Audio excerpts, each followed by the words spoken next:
Lesson 32, Section 2. In this grammar presentation, we will be talking about second aorist participles. As we know, most forms of the second aorist borrow their endings from the present. For instance, the present infinitive of a verb like pelga, I flee, is pelgain. The second aorist infinitive is puggain. The only differences between them are their stems, from pelg in the present to pug in the second aorist, and their accents, of course. They have the same ending, that's in the blue there, ain in both cases, but the accent on the second is a little different than on the first. We have the circumflex there.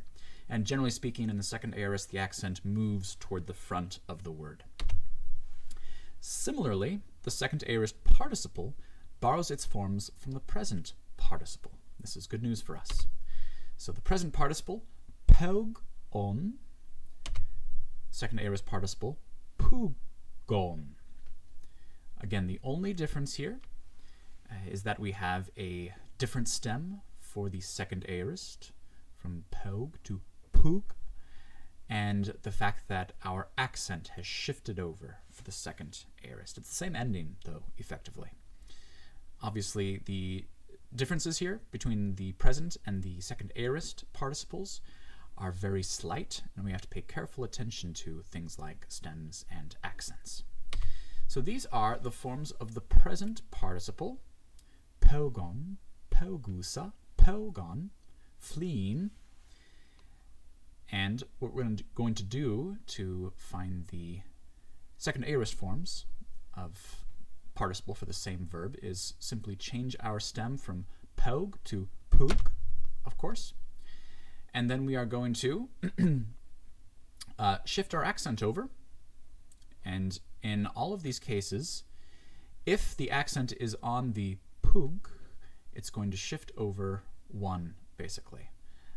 If it was already, like in the case of some of these feminine forms, for instance, or in the genitive plural, if it was already on on the next syllable, then it's not going to move at all, actually.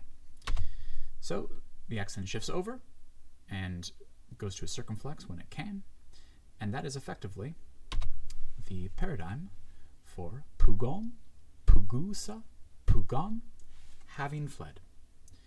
And this next slide shows you some of the common verbs with second aorists. And I've given you the present tense, first person singular form of the verb, apotnesko, I die, kamai, I go, come, etc. And I've given you the aorist stem.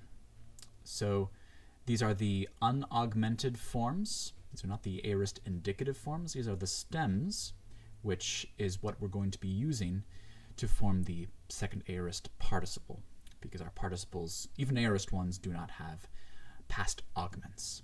Only in the indicative do we see past augments for aorist flavors, aspects of these different things. So this will help you make sense of the second aorist participles you see in the readings keyed to this grammar presentation. I believe these are all of them. You may want to refer to these. And for our accidents, you can take a look at page 69 for the different forms, kind of a basic breakdown of the second aorist participles. Thank you very much.